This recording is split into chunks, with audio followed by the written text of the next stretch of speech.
lies. It was just bullshit. What's the difference? It wasn't lies. It was just bullshit. The proper way to say it. No lies, just bullshit. The proper way to say it. No lies, just bullshit. The proper way to say it. No lies, just bullshit. The proper way to say it. No lies, just bullshit. Who said liar? I said bullshit artist.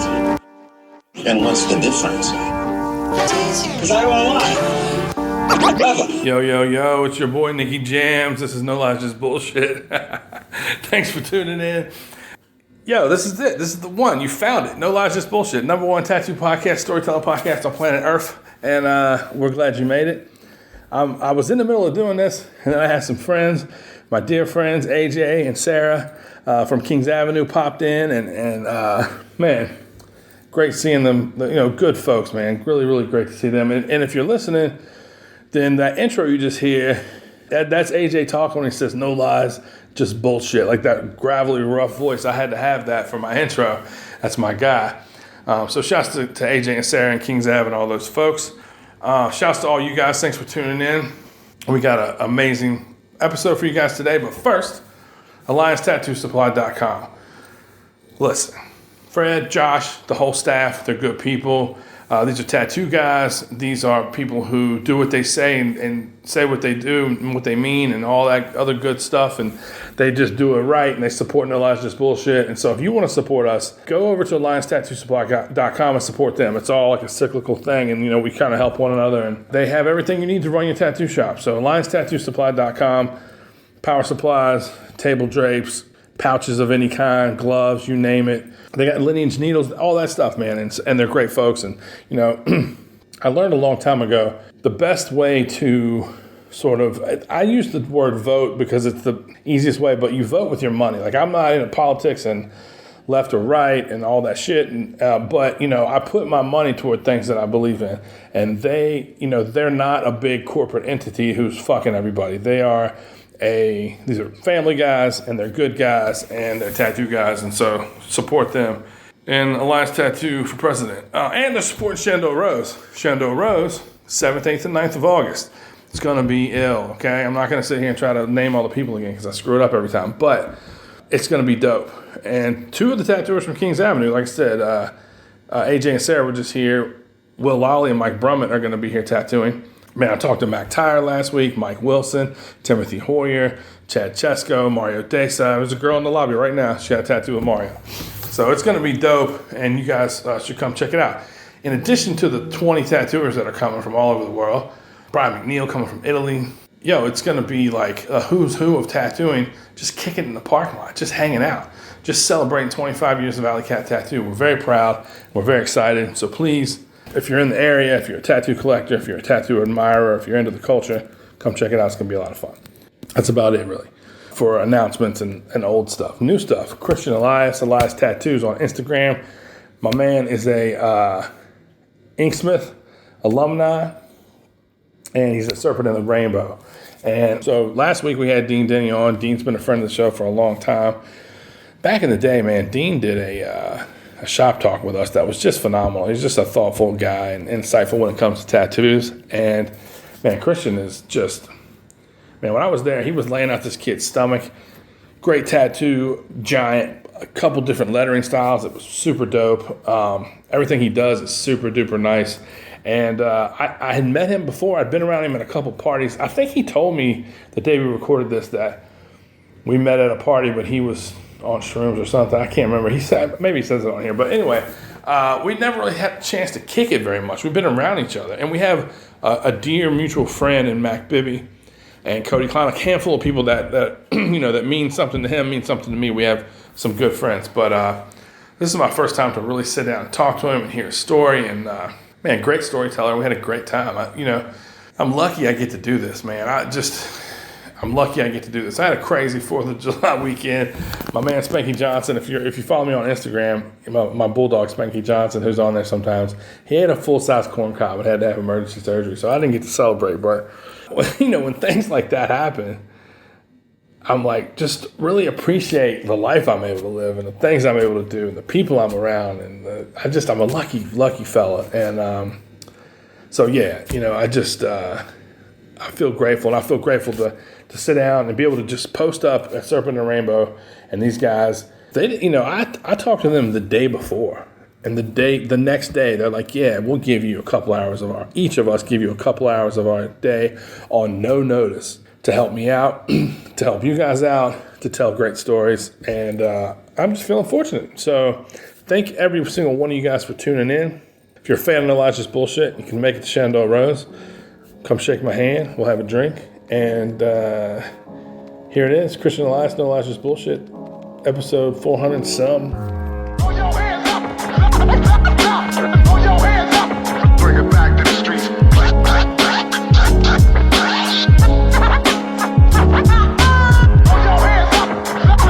Put your hands up. Bring it back to the streets.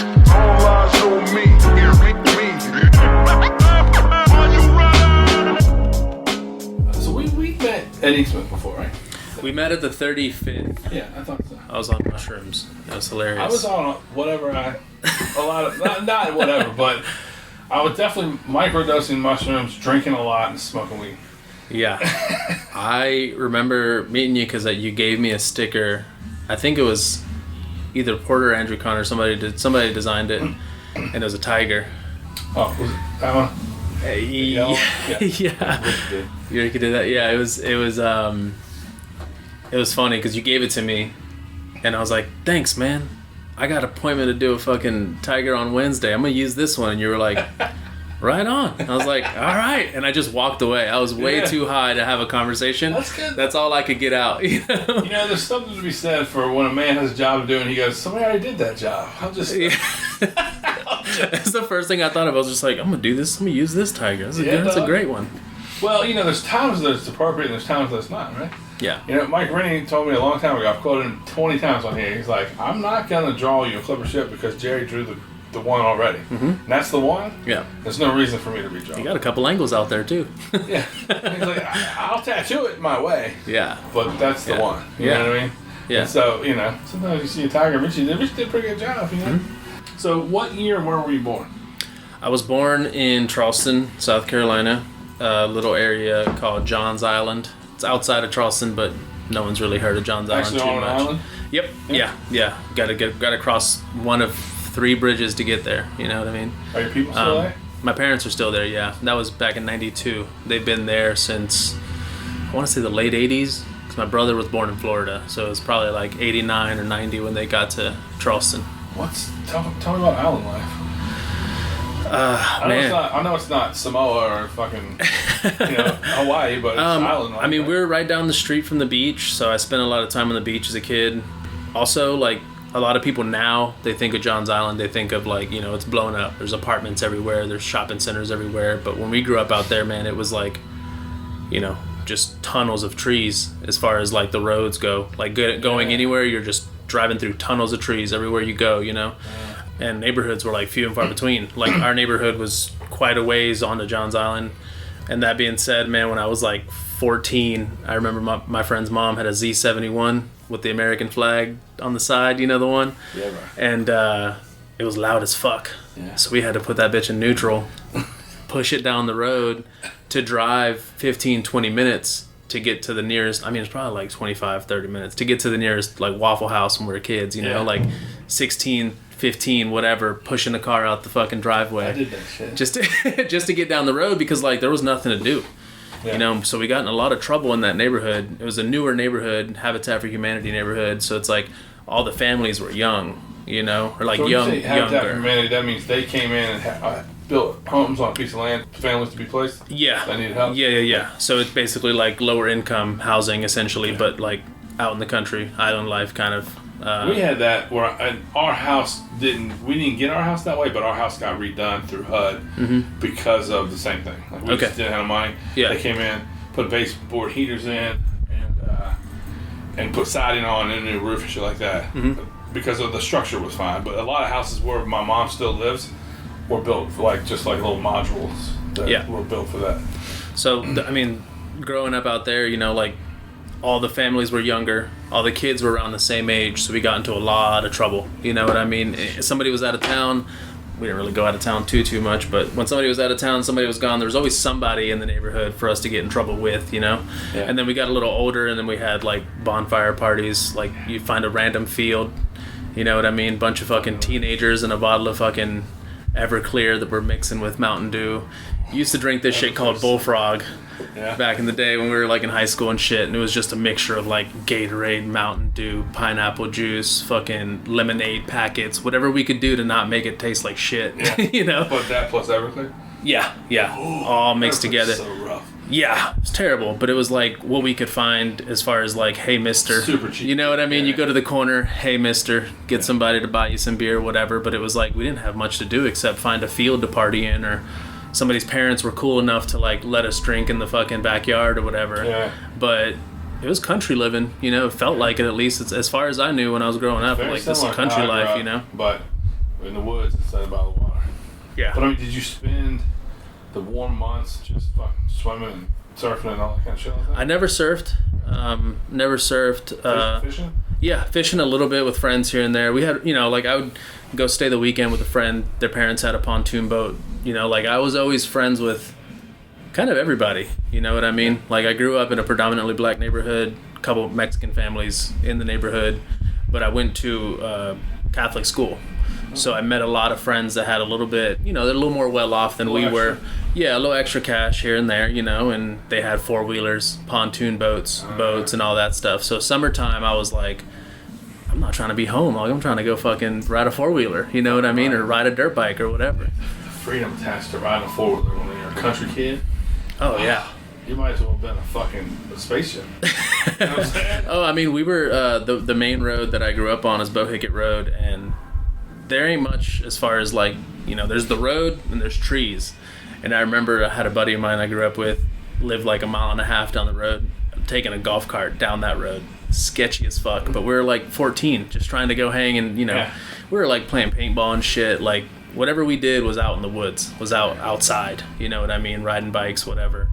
I remember one Christmas break, we just dug a hole. You know what I mean? Like we just went out back. I got a shovel. Everybody got a shovel from their dad. We dug a hole so big. We dug seats into the side of it, and we had a fire pit in the middle because, like, what the fuck else were we gonna do? Like a sunken living room, but it was pretty much, pretty much. Because we needed to entertain ourselves, man, and like we were far away from most shit as far as like we couldn't walk down the street to the gas station. You know what I mean? We'd ride our bikes to the beach, but that was a full day adventure. You know what I mean? And we had to go outside too. Like there was no chilling at the house. I mean, I had like an N64 and shit, but I remember like bringing a TV and an N64 or whatever to somebody's back porch because so-and-so's mom was like, you're not bringing 10 kids into the fucking house. Y'all need to go fucking put this TV, set everything up on the porch. On the deck, yeah, and then eventually, like, as time went on, it was like, so-and-so bought a 40, so-and-so bought, you know, bottle, whatever, like 16, 17, you're starting to, like, smoke a little weed, but it's all the same shit. We're still on the same porch, you know, like, nobody had a car, you know what I mean? Like, we weren't going far unless we're pushing our friend's mom's car down the road to fucking crank it up down the street, you know? It's so funny you said that, because I haven't thought about that in a while, but me and my buddy took his dad's truck the exact same way. Yeah. Cruise it down. Yeah, push it down the street, start it up. Alley, the next alley, and then you can start it. Yeah. Yeah, so I was born in Charleston back in 92, 34. I've been tattooing for 10 years, or I guess 11 at the end of this year. Where did you get your start? How did you first get into it? So I was working as a bartender when I was 20, and then I was like 21 when I met Travis Costello.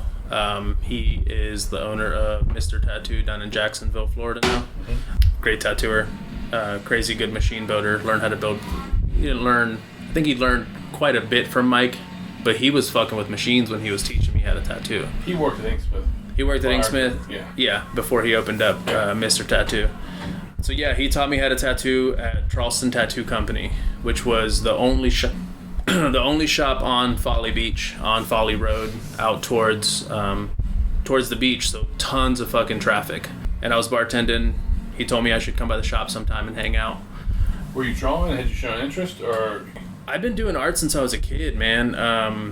the actual reason why he asked me who painted the stuff on the inside of the bar that I was working at. That's how I got the job at the bar. Was a friend of a friend was like, yo, we need people to paint the inside of this restaurant, Tex-Mex bar. So we did a bunch of murals inside. And at the time, the only tattooer that I knew was my homie Matthew Scott, tattoos at Memorial in Atlanta now. But he had done some lettering, looked very tattoo style type of lettering, you know, as part of the mural. So Travis was like, yo, who painted these walls? Who did that? You know, because he's new to town from Jacksonville. So he was like, who painted the walls? Like, me and some homies, you know, like we all collectively did the mural. He's like, you should come by the shop sometime and hang out. Because he had thought probably that I did some of that tattoo related looking art, you know, which I did, but Matt sketched out a lot of it, you know. So he told me to come by. I would just hang out, bullshit. They'd be like, hey man, you want to go to the store real quick? You know, throw me a quick 20, grab me a Coke, whatever. And then that slowly started, like, I was just kind of a hang around for a little bit. Not very long. And then he was like, when are you going to get tattooed, man? I didn't have any tattoos at all. So he gave me my first tattoo. Reason why I didn't have any tattoos is my mom is a very religious little Mexican lady. Sweet as can be. Catholic, yeah. Sweet as can be, but yeah, it should be heartbroken. And I saw my brother get his first. I didn't see him get the first tattoo, but he was sleeping on the couch, shirt slowly rolled up, and I saw the wrath of my mom be like, "What did you do?" And I saw that reaction. Yeah. I saw that reaction when I was like 14, you know. So I was just like, I'm never getting a tattoo. Never gonna do that. Yeah. And then after that, I was seeing people at those country parties tattooing each other. And I knew what art was. I knew what good tattoos looked like, you know, to a degree. But at the same time, I was like, I don't want that. That shit. Yeah, that's a deterrent too. I saw like hood guys getting tattooed by a guy who went by the name Tattoo, and he just traded for boulders, whatever, you know, just for crack. And I was like, I wanted a tattoo bad, but I was like, no, that's not the way. Yeah, well, the thing is I'd see it at a house party, and then I'd go to the next house party the next weekend, and I'm like, I don't think that's supposed to look like that. You know what I mean? Because I'd see it a weekend healing, and I was just like, I don't know if that's what that's supposed to look like. And all my friends, none of us had money, so like the tattoos that I did see was like house tats, you know? Yeah. And I was kind of just like, I don't know, man. And then Travis was the first person who was like, this is what a tattoo should look like. This is what good tattoos, like, this is how the foundation is built. You know, then he started being like, yo, I remember when he did the lines on my leg, he did this clipper ship on the side of my leg, and I was like, do I pay you now or when it's finished? And he just laughed and was like, you pay me now, and then you pay me when we finish it. And I was like, all right, cool, man. Like, no worries, you know? But I remember laughing because I didn't really know how any of that worked. You know what I mean? When I got my first one. It does until you either watch it and learn or ask and someone tells you. Yeah, no one knows what's up. And he was a great teacher, man, as far as like really breaking it down. Like, he was making me read books. I was taking notes on shit. I was painting flash, you know, do that sheet again. This is good. Do this again next time, but do this differently.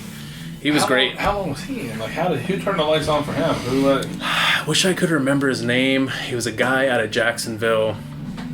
I wish I could remember his name right now, but I'm sure I'll shoot him a text and he'll tell me. But he learned in Jacksonville, and he'd probably been tattooing like maybe 8 or 9 years. But he told me later, we had a conversation later, I'd say maybe a couple years ago, and he was just like, I kind of taught you out of necessity. Because at that point, he was working the shop by himself. Yeah. There were a few guys that rolled through town and worked. Aaron Murray was one of them. He gave me my second tattoo. Like, I remember sitting down with Aaron Murray and painting flash for the first time, you know? Yeah. So he taught me how to paint flash a little bit and then gave me my second tattoo. Justin Johnson was another dude. He owns a shop in Beaufort called Hoju Tattoo. Mm-hmm. He was also another person that was like there from the start, like a fundamental, like, this is what tattooing should look like kind of thing, you know? And he's still a good homie. Yeah, but it sounds like you had a good situation because they all wanted you to win. You know what I mean? Like, absolutely, yeah. Sometimes apprentices or people, the situation of learning, you've seen that, I'm sure. It's just like, it's how long can I control this person? You know what I'm saying? And that doesn't sound like you had to deal with that stuff. No, I didn't have to deal with that too much. I mean, Travis was a great person to learn from. Really broke it down well. And like I said, he was fucking with tattoo machines when he was teaching me. I mean, I got most of the tattoos that I got from him, not most of them, but I'd say about half, were him being like, hey, I just retuned this shader. I just resprung this. I need to run it. Yeah. I need to see how it works, you know? So I got a bunch of tattoos where he would just do the lines. Be like, all right, I'll fuck with my shader and we'll shade that whenever the lines are healed, you know? So he like was learning a lot of shit about machines on the tattoos he did on my legs, you know? How did your mom take this? You said mom's starting to hang out at she wasn't stoked, but she knew that I was chasing some sort of art form. Right. You know what I mean? For the longest. So I think she was just stoked that I was able to do some art, and like, you know, she saw Travis like running a business and like making money and like, you know, doing his thing. So she came by the shop and hung out. I gave her a tattoo actually. Oh, shit. I gave her first tattoo. She had a stick and poke from when she was a kid on her ankle. And it's the only tattoo she had, and it was just like a couple little dots, like somebody was trying to do some design or whatever, and it didn't. She was like, this sucks, you know, like this hurts. I don't want to get it done, whatever. So I did a tiny little heart. I mean, you can cover it with a dime, you know, it's small, but it was like, dude, at the time, Travis was like, all you need to know is 9 round, 9 mag. so I did this little heart on my mom with a 9 round and a 9 mag, and it was the first time I tattooed her. The first actual tattoo not she your has. First tattoo, just the one first thing you did on her. Yeah. I had tattooed some friends, you know, and luckily because I've been doing art, you know, whether it was painting walls or like drawing stuff for friends, I was always drawing lettering and script, because in my first insight to art was flipping through like art magazines, tattoo magazines, and like lowrider magazines at the grocery store, you know. So that was like the first intro of like seeing some really cool shit where I was like, this is tight. You know, and then like, and fucking graffiti was like that scene from fucking Requiem for a Dream, where they get that first hit and their pupils open up, you know, like that fucking scene from Requiem for a Dream was how I felt seeing graffiti for the first time and being like, whoa, this is fucking vibrant, this is fucking cool, this is jumping off the wall, you know. So like, I was already chasing art, you know. I'd done some murals, I'd done some like little commission jobs here and there. It's hard to So do graffiti on an island though, right? Because A, there's not a lot of buildings, and B, if like somebody finds out who did it, everybody probably knows it. oh yeah, I got in that's how I got in trouble a few times, just being like, who the fuck painted that wall? And like somebody from my high school was like, oh, I know the one person that, you know, the one motherfucker that's doing that. Exactly, yeah. So it was not the best, but you know, I'm just gonna say freight trains come and go. Let's just say that. You know what I mean? Like on that island. they roll away. No, we had to make a little drive into town, but it's one of those things where, yeah, man, like small town. So I couldn't really, you know, be as active as like some kid in New York City. You know what I mean? But so my mom had seen me chasing art, pursuing art. Her and my dad threw away spray paint. They threw away sketchbooks and packs of markers. One day I fell asleep drawing in my fucking sketchbook. I don't know, man. Late night drawing with Sharpies. My mom thought I was fucking huffing them. You know what I mean? I was probably like 14. Yeah. She just threw all my shit away. She's like, we're not doing that. Like, But she saw that I was constantly chasing it. So when she saw that I was in a tattoo shop, being productive, painting flash, doing all these things, she'd come in and hang out and like bring us food. You know what I mean? Like home cooked meals. Travis was stoked, and like she would hang out for a minute. She'd see that these people with a lot of tattoos, you know, she'd see the transactions, and she'd see how people were hanging out and coming and going and whatnot. So she was kind of just like, at that point, just supportive. You know what I mean? Probably also good that she could hang out. Because if y'all were doing something shady, you might kind of usher her out of the door. Yeah. But if you're just running a business and trying to expand on what you know. I mean, there was a little bit of that once the door, you know, I was bartending. So it was like, we had some fun, you know what I mean? Yeah, but during business hours, you're exactly. business. Yep, 100%. That's my point is, you know Travis was super professional, too. No, you got to do something. You got to fucking, you know, you have to spend time. When you first get into tattooing in this world and you start making money for the first time, you gotta sow your oats a little bit. You gotta fucking get a little wild. You gotta blow some money on some dumb shit. You gotta fucking maybe party a little too much. Maybe not everybody, but I know for a lot of folks, it's like part of the process. You know what I mean? Absolutely. I learned what not to do plenty times, you know.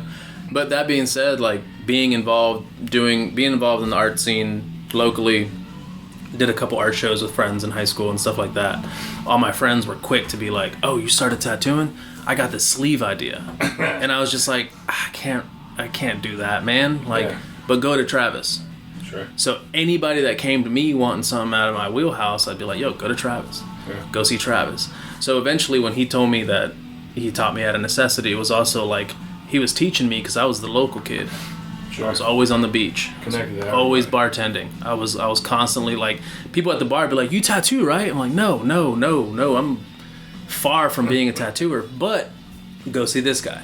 So I'd give them a card or whatever. It was like, forearm tattoos on bartenders should be free. Oh yeah. I did that for sure. Yeah, I did a couple. I remember one of the first tattoos I did on my friend Whitney was an upside down bottle of poison. Yeah. Because when she was shaking the shakers, people saw that bottle of poison. That brought me a bunch of friends wanting to get tattooed, and like when I moved to Jacksonville, like Angelo and Eric, they had all told me stories of like, yo, you should, go tattoo some locals, go tattoo some people. So I was like, first, go to the bar, drop some money, come back the next day, drop some money. Like, hey man, you want to get tattooed sometime? And just trying to get your foot in the door somehow to pay some bills. You know what I mean? Well, so when you left there, you went to Jacksonville? Yeah, I worked at Travis at Charleston Tattoo Company for about he and Josh Bovender went to, because Josh was coming to work with us. He was working at a shop in Columbia, and he was coming to work with us. So him and Josh went to go get tattooed by Mike. Travis was trying to build machines. They bought some Mike Wilson machines, so they made that connection. They got their minds blown. Was what happened. Oh, 100%. They went to Salt and Mike and came back. Yeah, they're like, we need to fucking get to work. You know what I mean? And that was cool as like, because we had, I think we had like a guest artist roll through town. It may have been our friend Aaron. I don't know. Somebody came to town and worked, so I stayed back. And they went to Jacksonville and spent like, 2-3 days on the road, whatever. And I remember when they came back, I was like, all right, well, this Mike Wilson guy, like, he must know what he's doing. You know what I mean? Because like I was new to the world of tattooing, man. Like I had no clue, but I was like, this dude is gonna teach me the right way to do it. Yeah. And he it worked out. Man, when you're young in the game, it's hard to understand what Mike Wilson is, what he's capable of, what he represents. It's hard to, you have to have a certain number of years around this stuff to realize like how impactful Mike is and how much. I mean, just look at the number of people who either worked at Ink Smith or got tattooed there regularly and did guest spots, and the trajectory looks similar to Mike's. You know what I mean? Not to say that anyone ever bit Mike, but just his influence on everybody. Yeah. On everybody. That does what you guys do. You know what I mean?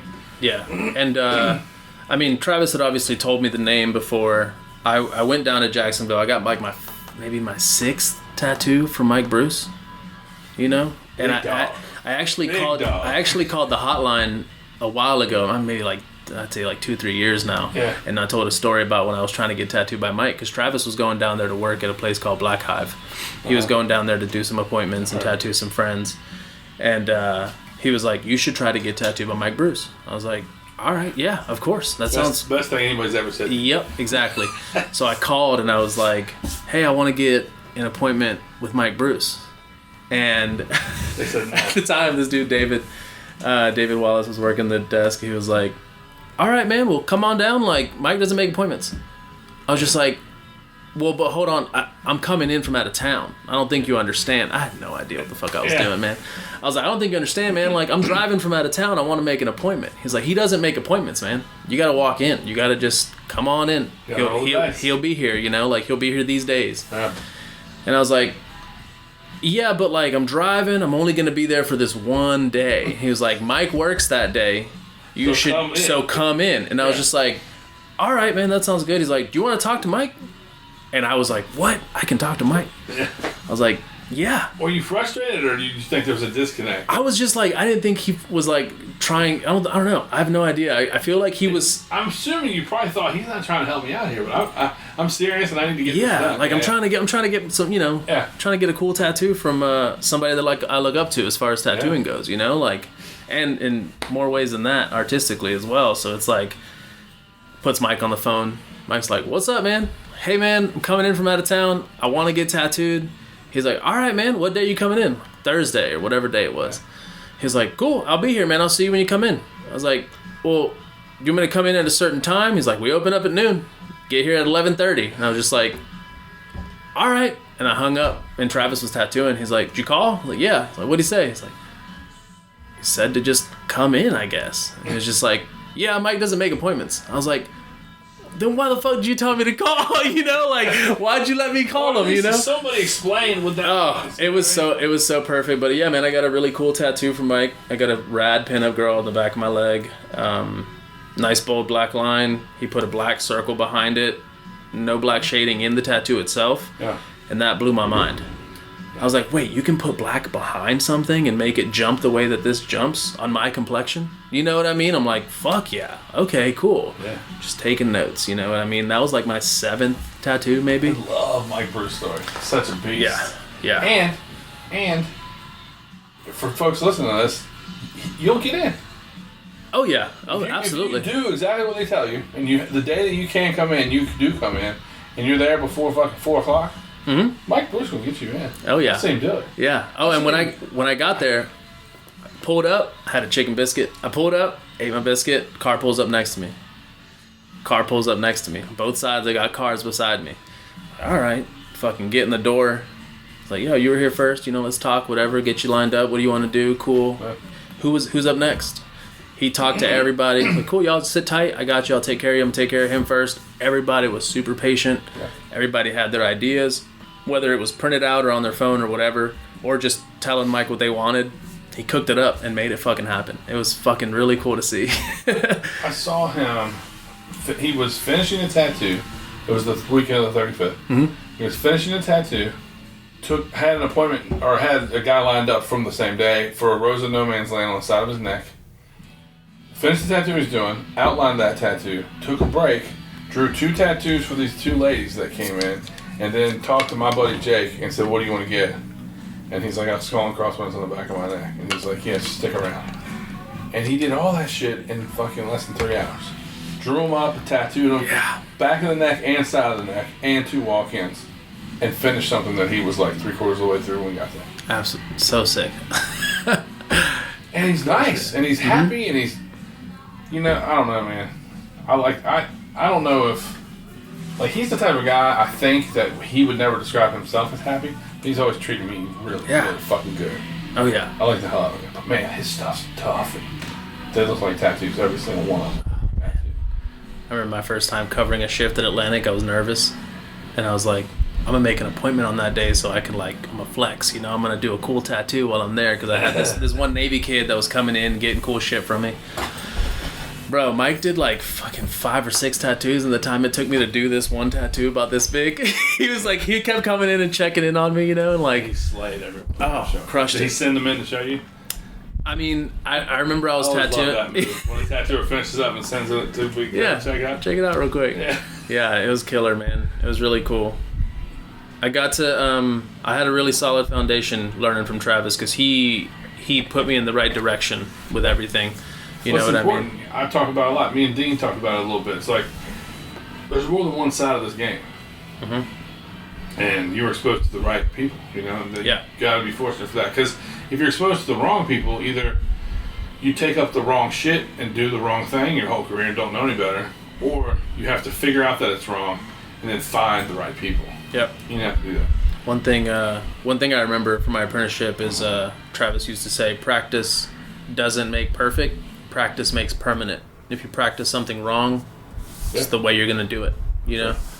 Well, that's why the old tattooers and a lot of people been around the game say they don't want to like have to break tattooers' bad habits and you know like take on people who have been scratching or whatever. It's like you know I have to stop you from doing that before I can teach you to do it right, and it's a fucking waste of my time. Yeah. You know what I mean? And that was one thing that was cool because I, you know, as far as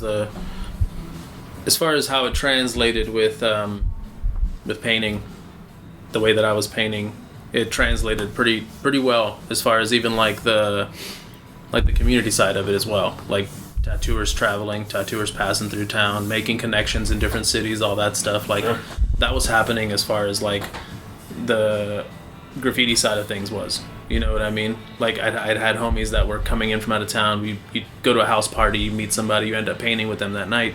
I don't think a lot of people, everyone knows like the Inksmith, like how graffiti was woven into that with like James Bowie and a lot of people in like you know, that's not always forward in that, but it was very present down there. Yeah, it's definitely, I mean the strength of what that has to be to catch your eye, you know, whether it's rolling by at 40 miles per hour or you're driving past it, it's got to jump and catch your eye. You know what I mean? The bold lines, bright colors, it all translates, having that contrast, you know, all that translated. So I had that foundation, and then I jumped into learning from Travis, who does a beautiful traditional tattoo, you know, like 9-round liners all day. I don't know what he's using now exactly, you know what I mean? But like, I got this little fucking 9-round tattooed on me and a little 9-mag tattooed on me, because that's what he told me. He's like, all you need is this.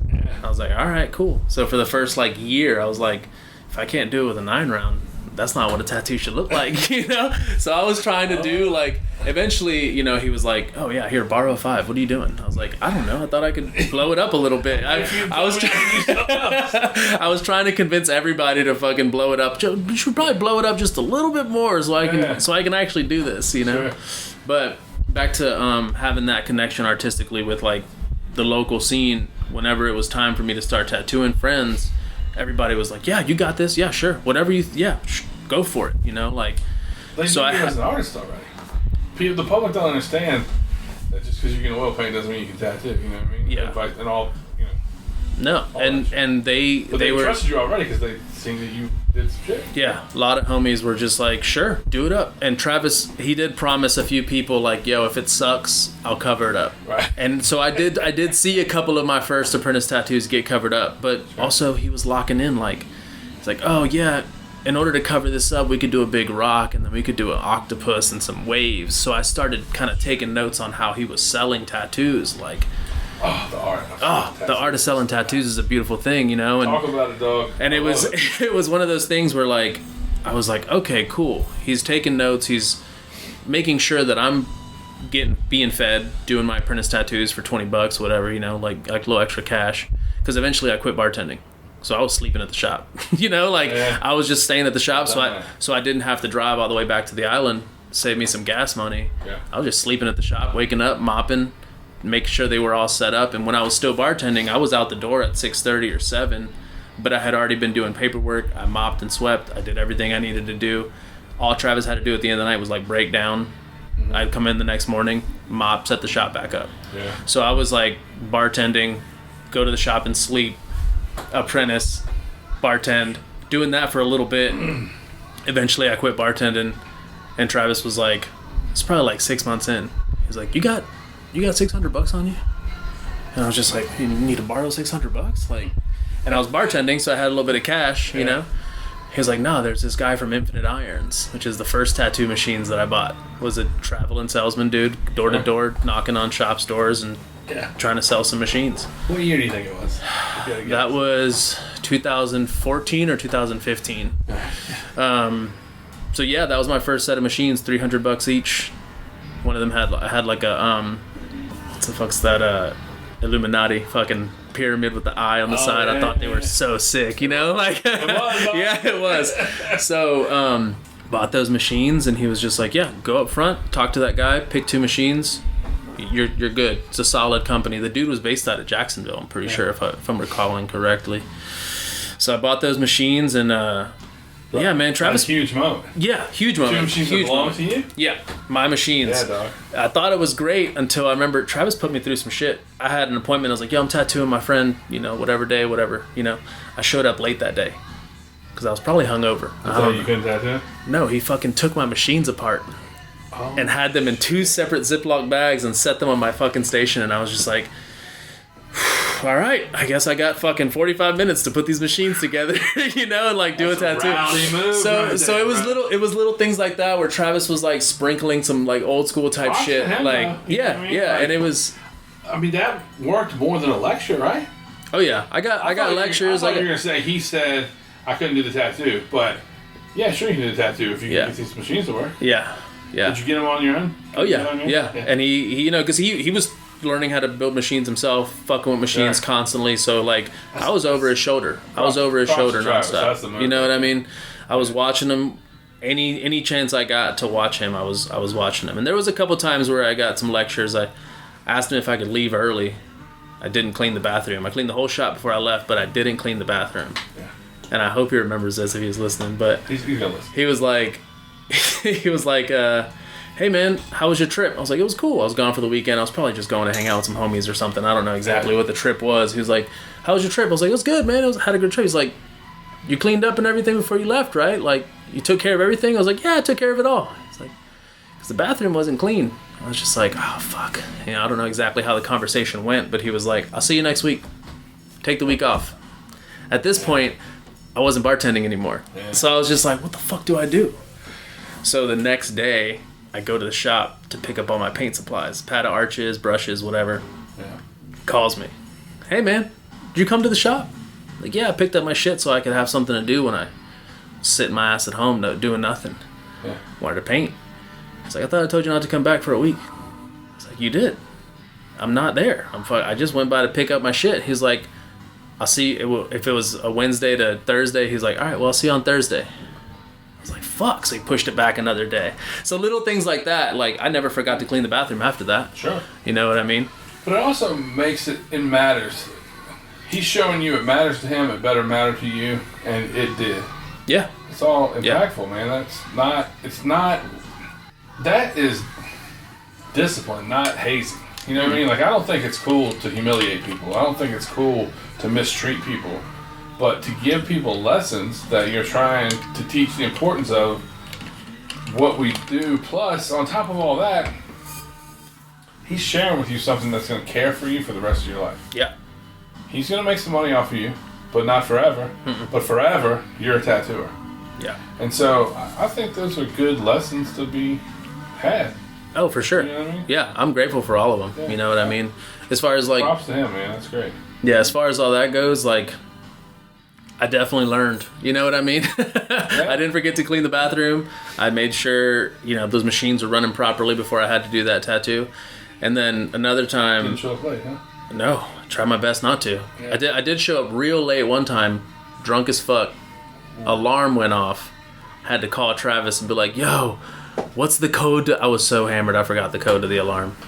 So there was a few times where I was a pain in the ass, you know what I mean? Sure. He's at home with his lady, he's fucking answering the phone like, God damn it, this motherfucker, you know, he had to show up. The cops fucking got called. He had to call the cops and tell them everything was okay. It was a whole thing. But yeah, I put him through it. You know what I mean? It wasn't easy for him either, you know? Yeah. But yeah, I remember, quite a few times where I definitely... Oh yeah, I was tattooing my friend's ribs. I had no rib tattoos. I had like, I don't know, 10 or so tattoos, arms and legs. Yeah. And he was like, if you're going to tattoo some ribs, you got to learn what that feels like. And I was just like, okay, cool. He's like, what about this? He points at the wall. It's Greg Irons skulls. Laugh now, cry later, you know, classic. And I was like, yeah, sure. And he comes out, he printed it, you know, I don't know, 6-7 inches, whatever. Yeah. And he was just like, how's this?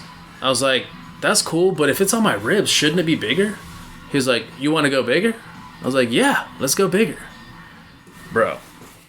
Oh, yeah. He went bigger. Yeah. I mean, hip to armpit, fucking Greg Irons masks, you know? Yeah, that's fucking... And he put me through it. Yeah. As far as like, hey, you want to be tough? You want to get tattooed? This is what it's going to be like. This is what it's going to feel like. Yeah. And it's a big fucking tattoo. You know what I mean? Still to this day, I take my shirt off. Everybody's like, God damn, who did those? Yeah. You know, like... They're meaty, bro. Exactly. They're bulky. Yeah. How'd your guy do the rest of the tattoo today? He did all right, man. Yeah. He did good. I talked to him. Pep talking off? Yeah, I did. I told him to close his eyes. I was like, close your eyes, breathe with me. When I dip for ink, shake it out. Yeah. When I'm tattooing you, exhale slowly, breathe in. There was a few times where I'd like breathe in. I'm gonna pull the line when you exhale. He exhaled, I'd pull the line. It was clean as fuck. He had a couple spots where he was like, you know, a little shaky or whatnot, but I was like, yo, man, we're gonna pack the solid black. Like, don't stress it. I said, you doing all right? And he went, yeah, but I'm moving, man, and I don't mean to. I don't know if you're in the bathroom what you're doing. And I was like, he knows that it hurts you, but listen to what he tells you. You know, he'll make it easier for you. Oh, no, the rest of the tattoo was great. There's a couple spots where he was a little shaky, but other than that, man, it's fucking like his third real tattoo. Yeah. He did his chest in one shot. He just needed to give. He was trying to fight it, and that's the worst thing you can do. Yeah. I've done it, and you've done it probably, but you giving into it's the only way. Yeah, man, those fucking faces are huge. Yeah, so he taught me a few lessons, you know what I mean? Where he was just like, all right, if you're going to get your ribs tattooed, or if you're going to tattoo some ribs, you got to get yours tattooed, you know? And but it's also like another way for you to earn. Yeah. Earning your way and getting a big like he was also directing you into the part of the game was getting tattooed for real. Yeah. You know what I mean? Like that's a fucking huge tattoo. Yeah. You know what I mean? Yeah. That's a front on some people. That kid that you tattooed today, that'd be his whole front. Am I right? Yeah, no, for sure. Absolutely. I actually have another fast forwarding to Inksmith story, bringing up our good friend Mr. Mac Bibby. Yeah. We're hanging out. Legend. Angelo's like, hey, the old man's going to be in town. Eric Inksmith. Yeah, you know, of he's course. like, yo, Eric's going to be in town. You know, do you want to get tattooed? I was like, absolutely. Yeah. I show up at 3rd Street. Eric's got this really cool, the classic tiger fucking snake design. I'm going to show you real quick just to show you. But, so he comes in, you know, he stencils it on.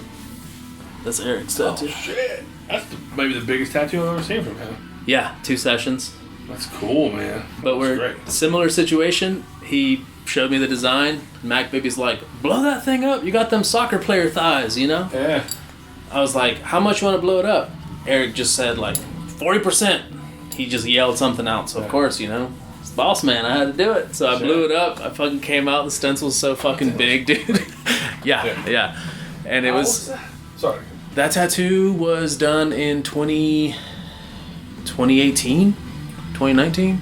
That motherfucker looks flawless. Yeah, It's a great tattoo. it's one of my favorites for sure. Definitely the biggest one I've seen him do. Yeah, it was 2 sessions, you know what I mean? But that was, again, one of those where it was like, you want to get tattooed? You know, and Mac Bibby was like, blow it up. Yeah. You know, I had 2 8.5 by 11s taped together.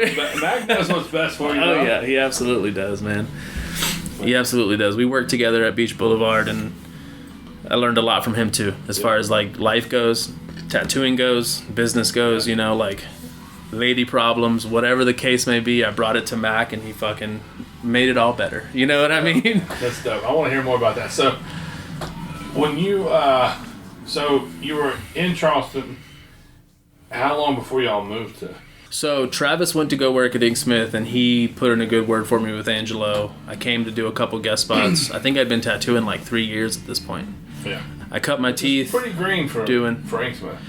Yeah, but I was, man, I hit the ground running. I feel like I had an opportunity to do art and support myself, and, you know, like I was helping out. I was helping out with everything as far as working at Charleston Tattoo Company was with Travis. So I kind of like, I was like, all right, you can fucking do this. You know, this is possible. I know I asked you a question. I'm gonna back up just a second. What was the average like day of tattooing at Charleston Tattoo Company for you? Was it just walking stuff, and was it like everything under the sun, or? I was tattooing a lot of friends at first, and then summertime, it's the only shop on the way out to the beach. It's no longer Charleston Tattoo Company anymore, but it was the only shop. So like a summer day, rarely saw a South Carolina ID. You know what I mean? It's like Kentucky, Tennessee, North Carolina, Georgia, whatever. But it was tons of tiny little walk-ins. So that conversation that I mentioned where Travis and I had that conversation where he taught me out of necessity, it's like he was turning people away for a while because he was by himself there for a minute, you know?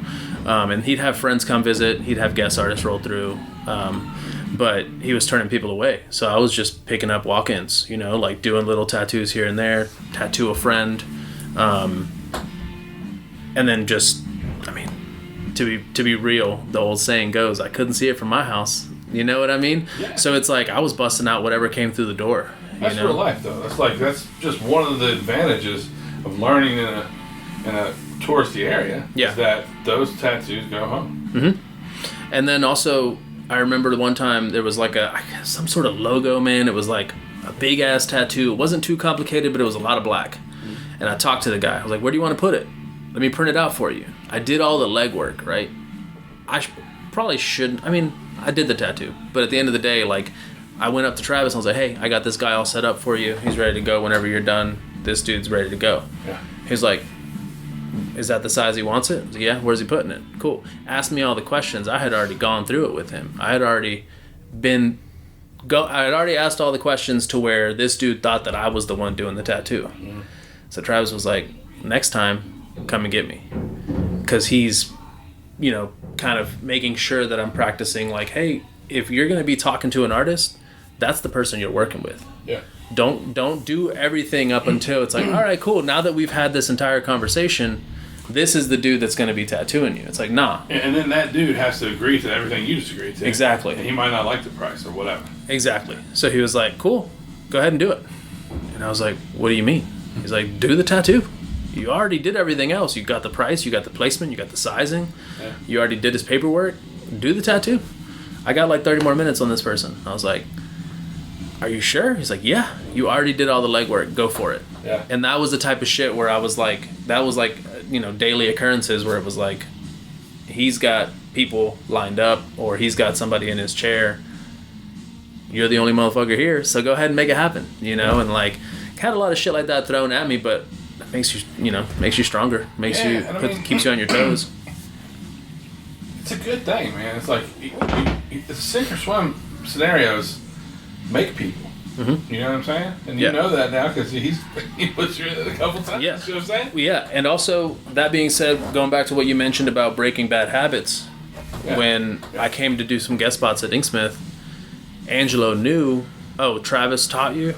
Then that means you've learned the right way. Yeah. So that was the reason why, he was like, I don't got to break this kid of any bad habits. He's still malleable as far as style goes. Yeah. Man, the first time Eric came to visit, he was like talking to customers up front. This guy wanted to get a swallow. And I was just like, oh, yeah, I got it. Pulled a line drawing. Eric's like, how are you going to color that?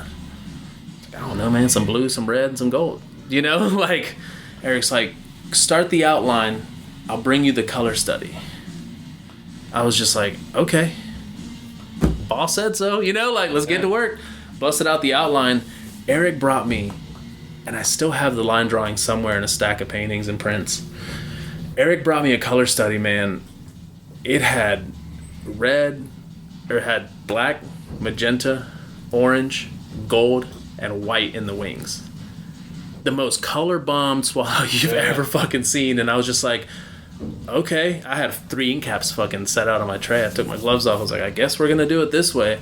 And I did it exactly the way Eric showed me. And that's the type of shit where it's like, you're malleable. You're still like, you're not locked into like, this is the way it needs to be done. Yeah. It was like when, first few months I was there, Eric came to visit. I'm doing a tattoo the exact way that he colored it.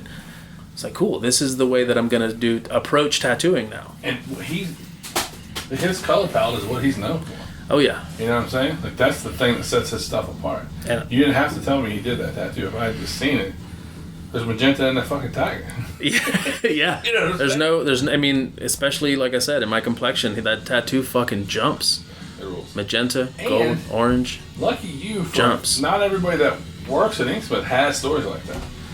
Just because he's further removed now. He's just not there as often. But, man, lucky you that you were able to take a lesson from Boss like that. You know what I mean? That's cool, yeah, man. That's it was real cool. It was real cool. He also loved that, a lot of people don't know nowadays. I feel like I used to sing a lot more, but he loved the fact that I could sing. As far as like doo-wop goes, oldies go, like I love singing. So he would come into the shop, we'd queue up oldies, and I would be tattooing, I'd be singing along, and I look over, and he's just standing there looking at me. He's like, you got some pipes on you, kid. So we jammed out a few times, you know what I mean? Just like hanging out at the shop, listening to doo-wop and oldies and shit. So like, that's his shit. Yeah, Eric's fucking awesome, man. Yeah, he rules. He fucking rules. So yeah, learning from Travis, made the connection at Inksmith. Angelo brought me under his wing, and like. So when you say Travis vouched for you down there, you were looking to head south as well. How long between Travis getting on and you getting on? So, I would say about a year or so, maybe, because he went down there to work, and I was running Charleston Tattoo Company with 2 other tattooers that were younger than me, as far as tattooing goes. So it was my buddy Brandon Naples and Brent Allen Tattoos. Both of them. Man, like, we held it down for like a whole fucking year. You know what I mean? Like, who owned it? You just worked. Jonathan Cheston owned it. He owns Divine Street Tattoo in Columbia, South Carolina, but he was a little removed from owning that shop. And you guys just ran it. Travis basically was a shop manager, stand-in owner in a way, kind of, because he ran it. He would come through every now and then, Yeah. So at that point, us 3 just running the show kind of just like felt like a little bit of a circus. We didn't know what the fuck we were doing, but we were holding it down, and that pushed me to like, like, all right, well, Brent can't do it, if Brandon can't do it, I guess I have to. Yeah. So it pushed me to really, like, you know. So like I said earlier, it's another sink or swim situation. Don't mind me, I just want to stand up for a minute. Yeah, you're good. But yeah, that's another sink or swim situation. In those situations, like I said, they build character. They make people who they are. You know? Yeah, yeah. That's dope. So there was a little bit of a time where I was by myself trying to run that shop and didn't really know what I was doing, and then Travis vouched for me as far as going down to Inksmith. The problem with being the young tattooer running the shop is there's no one there to learn from. You know what I mean? That's the thing that hurts you. But it's also a year is a good amount of time to wait for something to teach you patience and to teach you that, you know, I like the way you're telling your story because it's built around lessons that everyone needs and not everyone gets. You know what I'm saying? Like Travis can go down and put a word in Angelo's ear all he wants, but things take time to develop. A spot has to become available to you. Angelo has to figure out where you're going to land, all those things. And like you said, you gotta go. He can tell you, hey, Christian's great, but Christian got to go do some spots down there. So Angelo can see that you're great. You know what I mean? All that stuff that you're waiting, all that stuff is important, I think.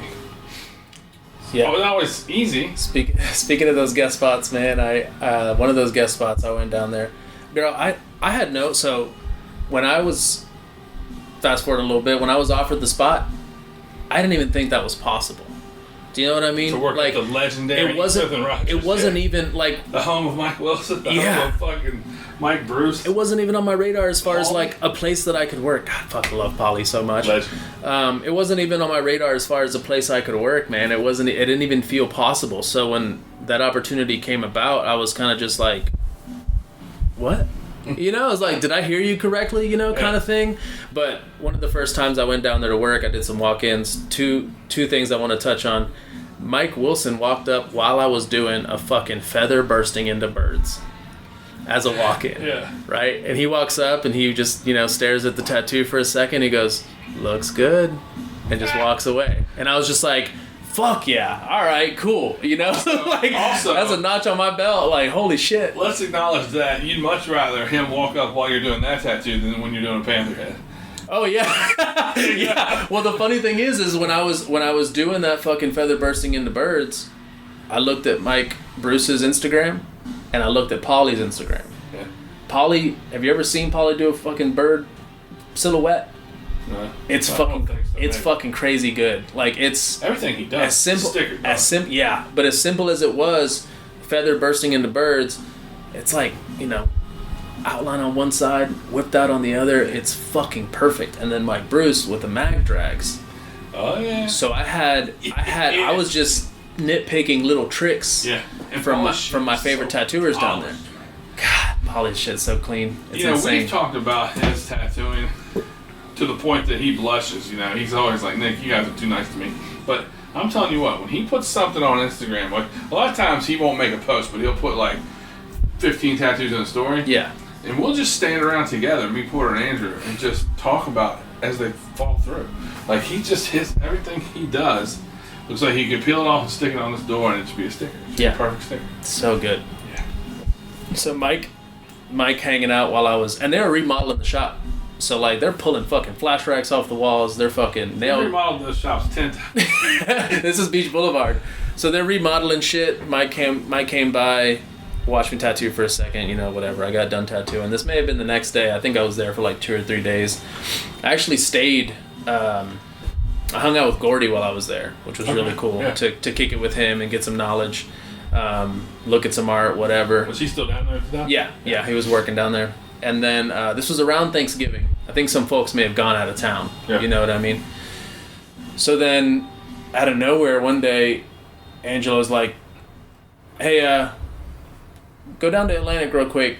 Take this roll of tracing paper with you and this screwdriver. Or something random. He gave me like 2 random items. He's like, go down there. Jeremy's waiting for you. And I was like, okay. You know? And I think I'd met Jeremy. The only time I'd met Jeremy was... No, I don't even know if I'd met him yet. I think that was like the first time I met him. I went down there, I walk into the shop and I'm like, hey, I got this tracing paper and this like, you know, bag of screwdriver, whatever the fuck it was. I was like, it's for Jeremy. And they're like, yeah, set that down there. His room's right here. It's like, all right. So I walk in, I'm like, hey, what's going on? And he's like finishing up a drawing or something. He's like, come on outside real quick. And we just sat on the back, sat on one of the benches in the back. He smoked a couple cigs and we just kicked it and talked and bullshitted. He got to know me a little bit. And like, I had no idea that was like the first steps to like me possibly getting a job offer. You know what I mean? Yeah. But I just remember thinking, I was like, why the fuck do I gotta take a roll of tracing paper over there? You know what I mean? And it was that was Angelo's way of like, go meet Jeremy Sweat. And eventually... Not only that, but Angelo didn't want you to ask why. He just wanted you to do it. Yeah. And, you know, working in the shop with Travis, it's like, he's like, hey man, run and do this. Go and do that. Cool, yeah, got you. Taking care of it, you know? Yeah. We all have a role, man. And there's nothing bad about that. There's nothing... Everyone has like a part to play in this thing, and that's a good thing. Like, yeah, all the wheels got to turn, you know, yeah, like... Dude. Yeah. So, when, like, who, I guess it was probably Travis that told you got the job eventually, or was that Angelo. Yeah. Angelo called me. We talked. Willie King, our boy Willie. Willie the King, bro. I love that dude. We got the job offers right around the same time. Okay. It was at the Christmas party. We talked about it. Angelo was like, I'll give you a call. You know, so eventually he called, talked to us. So Willie actually moved down there in January. We went down for the Christmas party after this Thanksgiving trip. Hung out, met everybody, got to kick it with everybody, partied down, had a really good time. And then Willie's lease was up. I think he was paying month to month or some shit. He moved down there in January. We found a place together on that Christmas party trip. He moved there in January, and I moved down there in February. Nice. And we lived together, and fucking, it was the rowdiest year. Boy, me and at the time, I mean, I don't know, fucking even remember how old I was. I was probably like mid-20s, 25 or so. And no, I was 27. We like had a little fun. Oh man, we were throwing the fuck down every night, bro. And it was also like at that point where I was like, I'll show up hungover and do a tattoo, go out and drink again. You know, like sure. I could still hang. You know what I mean? You're young, bro. Yeah. You can get away with it. But yeah, so Willie and I got some stories living together for sure. I mean, we would get off work, go home, take a shot, you know, drink a beer, and then go on a fucking 12-mile bike ride. You know, 20-mile bike ride, just like ripping around Jacksonville. I'm not trying to be rude, but I want to. Oh, you're all set, man. You're good. Yeah, Willie and I definitely threw down and showed up ready to work, you know what I mean, as far as holding it down in Jacksonville and putting in the work, putting in the groundwork to what we're both doing now.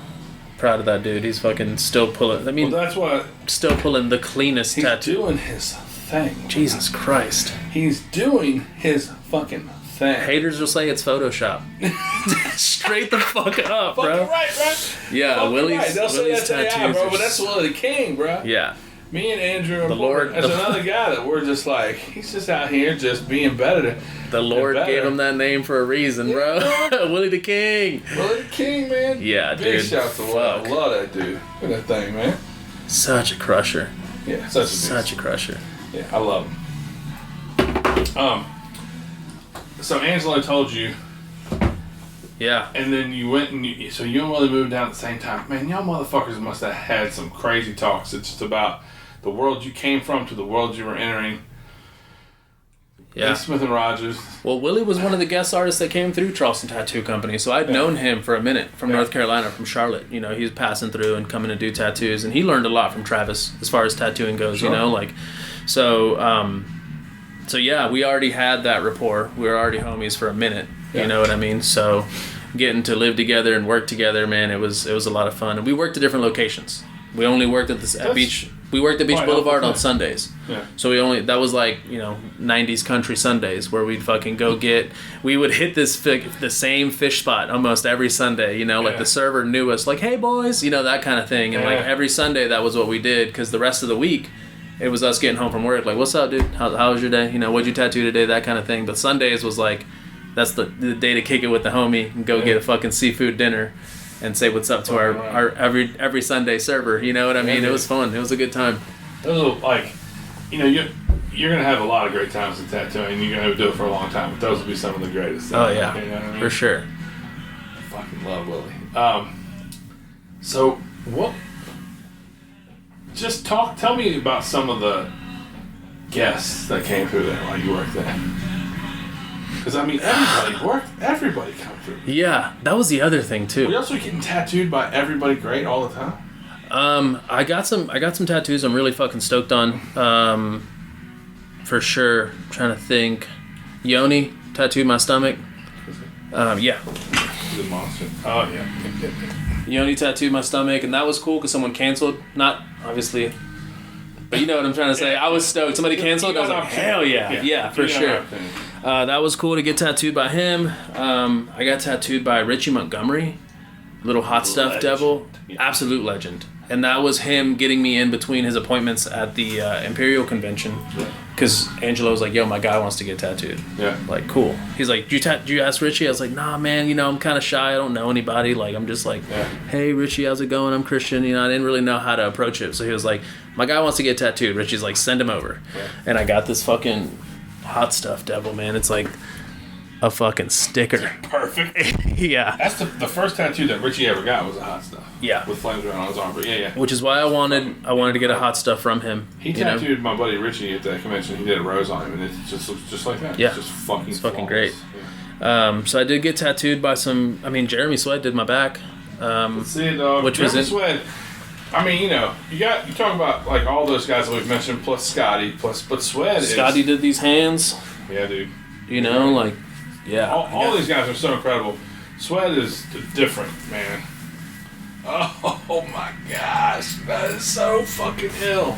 Yeah. For you folks listening at home that can't see the illness, it's a fucking reaper with a web behind it, Rock of Ages. Santa Muerte. Yeah, exactly what he said. Yes, man, that thing is ill, son. Yeah. God, I wish I love my back piece. It's from Hoyer. It's great, but that thing looks scary. You know what I mean? You love that. So tough. Oh. It's awesome. Yeah, it's fucking tremendous. Good for you, dog. Yeah, so I got some, Mike did my chest. Mike Wilson did my chest. Carlos Truon did that there. Nice. Yeah, so I've got, I got a bunch of tattoos from Nick. Nick tattooed me like 8 times before he tattooed me in a shop. Oh, shit. Nick and I met at the same Christmas party when Willie and I got hired. Okay. So that's how long I've known Nick. We've gone back quite a ways.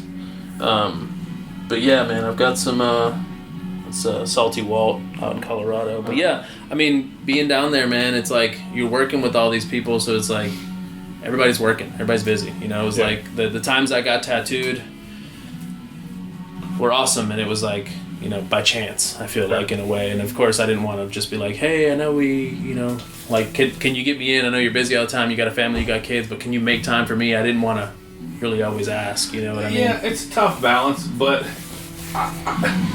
you work with a bunch of crushers, but I just assumed that like when people were coming to do spots, that maybe you grab them up, but it's a tough balance to get tattooed by your coworkers. Yeah. And also, like, my time being there, I felt like I was honestly like I was just trying to keep my head down and do tattoos as much as I could. You know what I mean? Like helping out and filling in however I could. I do have a story about RG where I had no idea who RG was. No clue, right? He's the man. Steve Costello was working down there at Beach Boulevard with me, and he was like, hey man, you want to go grab a beer with my buddy? I was like, yeah, sure. And I wish I could remember it. Regino? Is that his name? Yeah. My buddy Regino's coming. I was like, cool, man. You know, whatever. He's like, yeah, he tattoos up in New York. I'm like, that's what's up. Didn't really think much of it, right? We go out. We fucking throw down. Had a really good time. He's buying us drinks. I'm buying him a drink. We're shooting pool. We're kicking it, having a great fucking night. Ended up eating Whataburger on the beach. You know what I mean? Like, we're just like late fucking night. Yeah. I get a follow on Instagram the next morning. And I was just like, damn, this dude crushes. Bro, have you seen this dude's tattoos? This dude RG74? And he was just like, yeah, it's my buddy Regino we were hanging out with last night. And I was just like, wait, we were hanging out with this dude? Yeah. Like, never once, we didn't talk tattoos at all, bro. We were talking about, where are you from? How was growing up? What do you do? You know, like, so many other conversations to be had besides tattooing that night was kind of just like, sick. Yeah, you know, like, that's how you cultivate true friendships in this thing. Because if you had known that he was a murderer, you might have been hesitant to talk to him, or a little more reserved. You know what I mean? Yeah. But at the same time, it was just like, I thought it was just his homie that he fucking knew from New York. You know, like, didn't think much of it. Didn't ask where he worked. I was just like, oh yeah, cool. Well, Me no and the big deal. fellas were out Sacramento, and my buddy Kurt Bear has a shop on the West Coast, and he has a good friend, Chris Asheville. I don't know if you're familiar with Chris's tattoos, but they're wild. He's incredible. And we were all kicking it, and Andrew had finished the tattoo, and he came over, and we're like at this bar in a hotel, you know. And I was like, "Hey, Andrew, this is Chris, Andrew." And we hung out for a long time. Like the next day, I was like, you know, Chris Asheville, and Andrew's like, that dude we were hanging out with, that's Chris Asheville. Like, yeah. He goes, I gotta go reintroduce myself to him because I knew his tattoos. I know you said my friend Chris. I don't know what you meant. So yeah, it's that dude. Yeah, that dude. And it's always the most humble motherfuckers, you know, like the most humble, laid back people, you know. And oh man, yeah, definitely met some crushers. I mean, I got to meet Eric Desmond while I was down there, and Big dog. Yeah, love Eric. Yeah, man, I met all the folks that I feel like I needed to meet, you know, as far as my time there. Like, I'm grateful for my time there, thankful for all the lessons I learned there, you know what I mean? And, yeah, it was fucking rad. It was really cool. I'm just trying to find a quick tattoo. Oh, you're good. You're good. It's Chris Asheville. I need to go find this man online. That's a crazy tattoo. What the fuck? Everything he does. That's on a neck? Wild, bro. Oh, just another crusher tattoo on a neck. No big deal. I mean, everything he does is just wild style. Yeah. Chris Asheville, I'll send something to you, bud. Cool. Damn. Look at that fucking thing. He's like neck specialist for the past 6 months. I mean, yeah, if you're going to get tattooed on your neck, get something like that. Yeah. Oh, so Anyway. I was just gonna say, so that's the other thing. No hands, no neck, no face, right? That's mom's Free mom. rule. That's mom's rule since day one, right? I'm hanging out in Jacksonville, drinking with none other than Scotty Knuckles. Actually, I was hanging out with everybody. I'm pretty sure this was at the 35th. Yeah. Maybe the night before. What do you mean? So I'm sitting there, shithoused, with Jordan Moore Trouble. and Scotty Knuckles. Trouble those two. And they're like, you got your horns? You need your horns. And I was just like, bro, I can't get my fucking forehead tattooed. You know what I mean? And then they were like, they're pushing my hair back, like, oh, you got this, man. I had 2 different colored Sharpies all over my fucking forehead because Scott was drawing some lines and he was like, this is where they should go. And Jordan was drawing different lines. I was like, nah, they need to go here. Yeah. I had them pulling my face from one side to the other, trying to see how everything lined up. At this point, I'm drunk and I'm just like, we're going for it. Gonna break my mom's heart. You know what I mean? Sharpie all over my forehead. And I was just like, yo, I don't know if I can do this. And they're like, you're right. Jordan goes, you're right. You got your smile yet? I was like, no. He's like, you're getting your smile tonight. So he did that smile there. And he gets done with the smile. He's like, you got your star yet?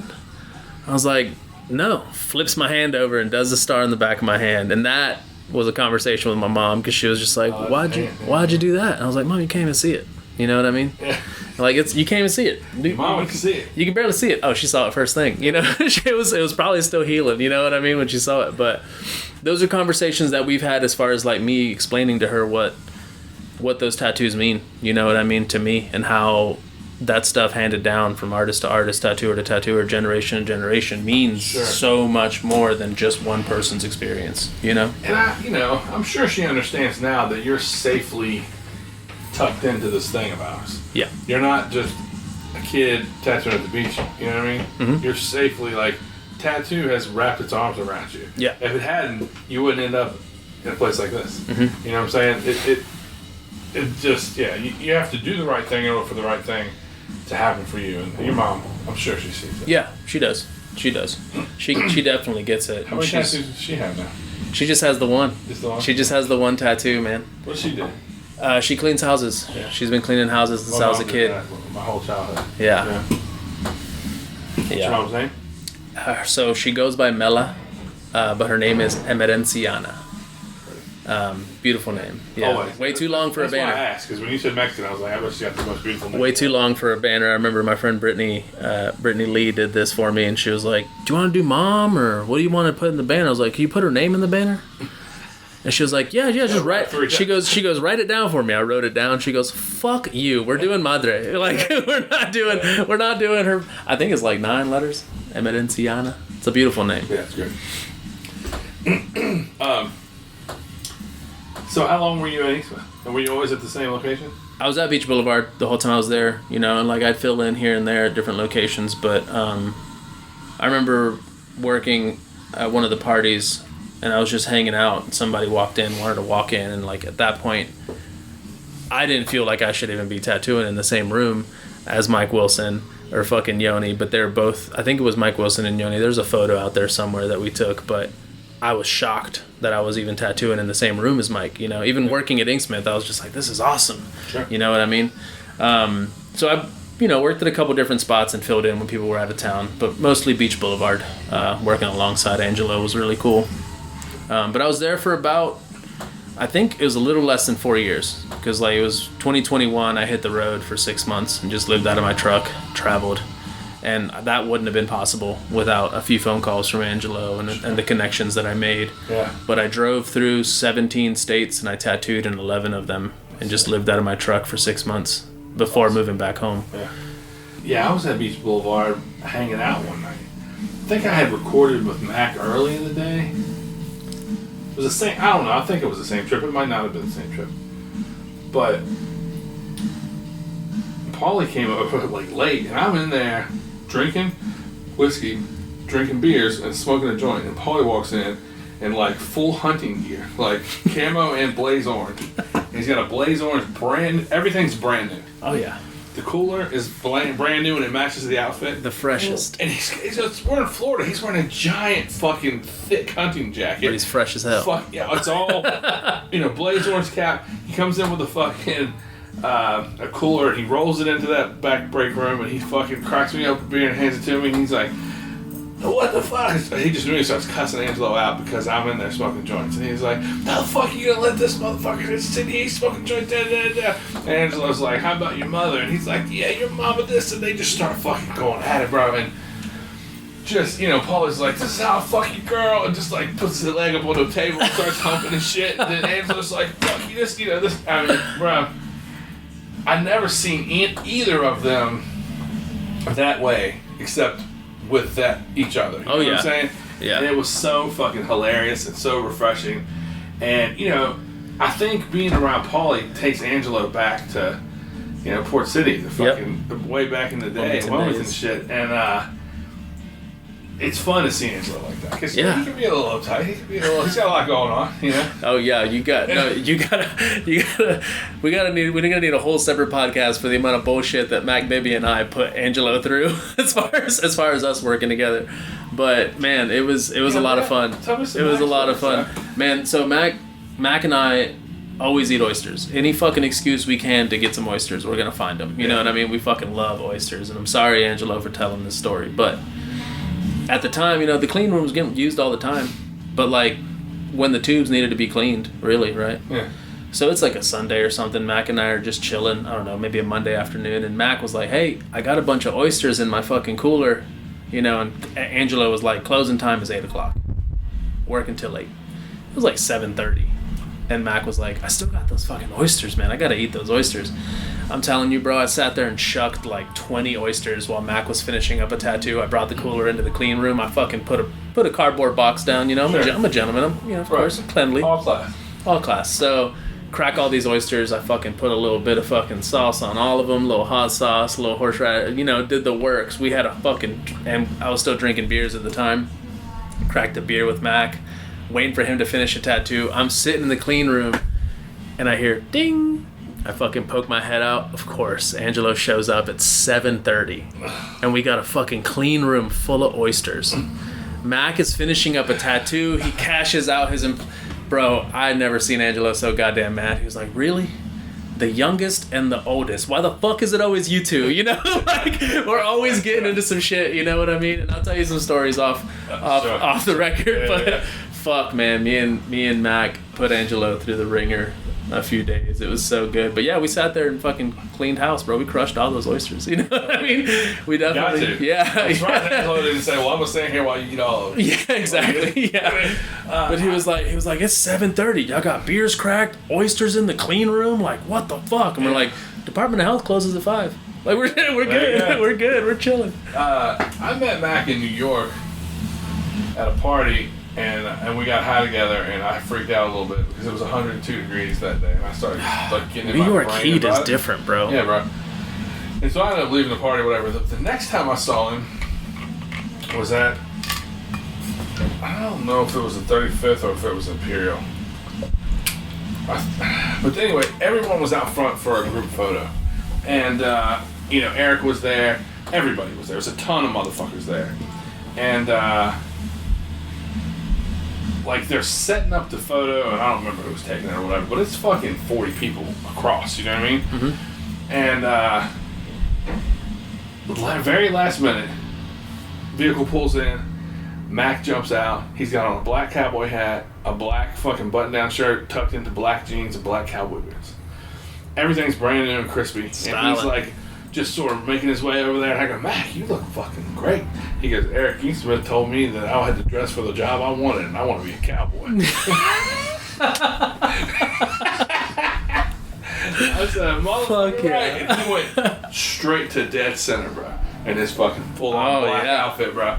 And he looked like $1 million. He don't know no different, bro. And we talk from time to time, and he know. I'm sure you listen to his podcast. It's legendary. Yeah. Oh, it's so good. I didn't hardly have to talk on that one. He had it like I did to keep the ball rolling a couple times, but overall, man, he was ready to roll. He's got stories for days, man. I just went to a Billy Strings concert with him in Savannah, and he and my girlfriend Erin got along great. They fucking were, you know, chatting. Oh yeah, Mac's a magnet, man. He's the shit. But they talked for forever, you know what I mean?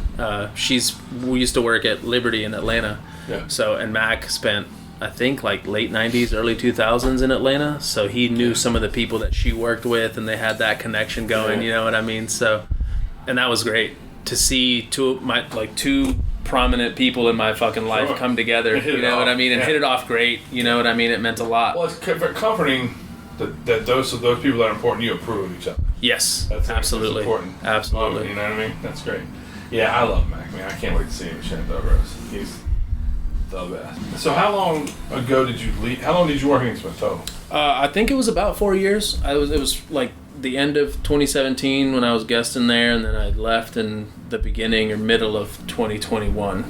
So it was about 3.5, 4 years. What was the stimulus for you leaving, or the catalyst? Yeah, I think so. I definitely missed home. COVID happened, and I went back home, so I was there. Also, just having a little bit of freedom. I love Jacksonville, but it wasn't home.